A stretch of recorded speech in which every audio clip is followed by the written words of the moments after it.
the loud booms, and we have an exciting new theory, and we finally have sonic evidence. Okay. Here's Aaron Belk. He's still on about the loud booms.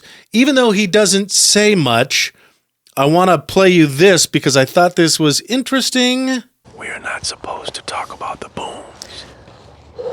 Evidently, there's a lot more booms going around than I first realized. I thought it was just here local to Rigby, Idaho, but it's not. Shortly after posting my video about the booms, I have a law enforcement friend. I'm not going to say if it's state level or county level, but he came over to my house and said, hey, Aaron, it'd be a good idea to pull the video you posted about the booms and not talk about it anymore. He didn't tell me if he knew what they were or what they were doing it for, but he says as an agency, they've been told to deny, deflect, and diffuse. So they don't want it to be talked about.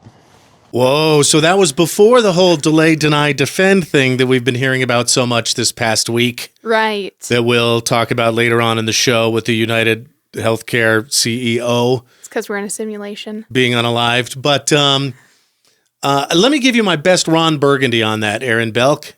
I don't believe you. Oh. He's kept all the videos up. Right. Well, but just because it was suggested doesn't mean he followed the suggestion. Right. After he released this video, he did another sort of weird looking off camera video where he was offering other possible and plausible explanations for what the loud booms could be as if he were reading off a cue card.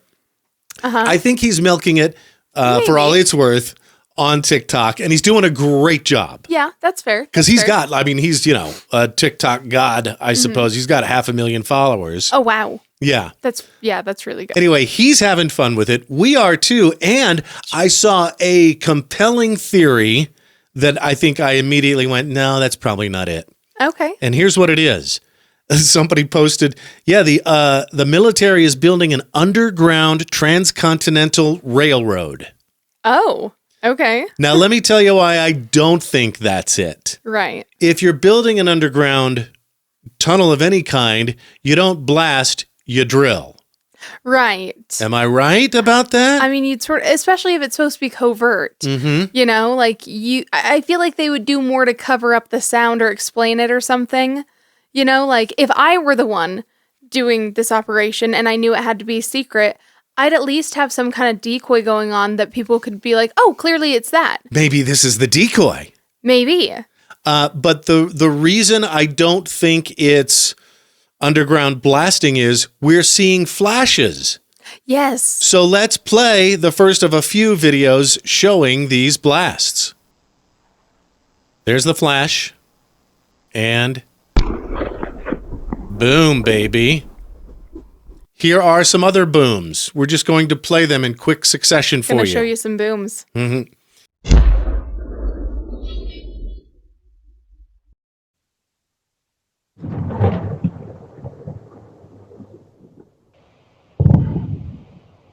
And boom goes the dynamite. They sort of start with a crack, don't they? Yeah.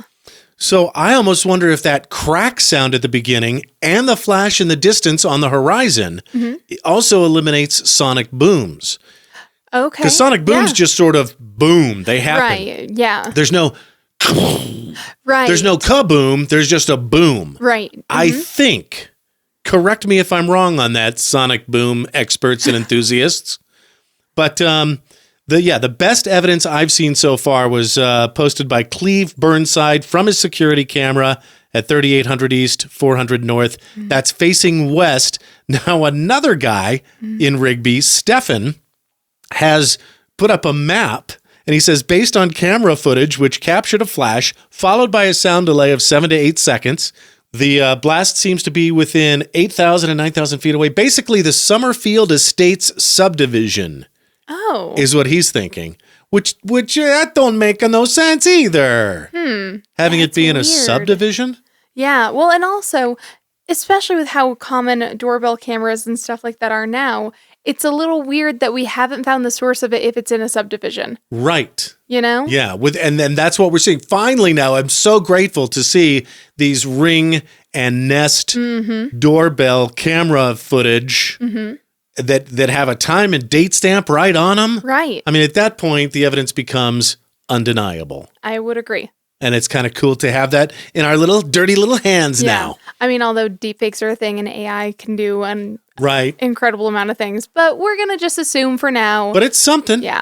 I just think it was Stefan's map especially. I keep picturing Charlie in Always Sunny in Philadelphia, you know, the meme of the guy with the maps and the strings. Yes. Yeah, I do like that.